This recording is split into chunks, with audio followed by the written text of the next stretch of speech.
বেরিয়ে পড়েছি আজকে ফাইনালি দুর্গাপুজোর জামা বানাতে দিতে, তাই জন্যই এত বড় করে আমি হাসছি। তার কারণ এর থেকে আনন্দের আর কি হবে। কিন্তু দোকানে গিয়ে দেখি তখনও আমার টেলারটা খোলেইনি, তাই একটা ঝিকিমিকি অটোতে চেপে ভাবলাম বাকি যে কাজগুলো আছে সেটা করে নিই। তার মধ্যে একটা ছিল ফোনের ব্যাক কভার কেনা। আমার ফোনের ব্যাক কভার দরকার ছিল, সেটা আমি কিনেছি।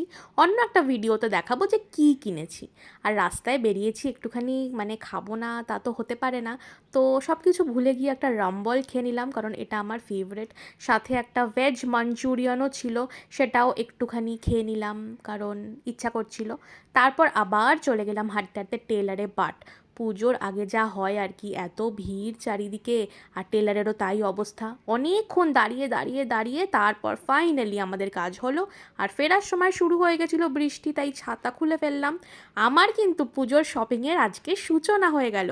তোমরাও জানাও তোমাদের কি হয়েছে শপিং।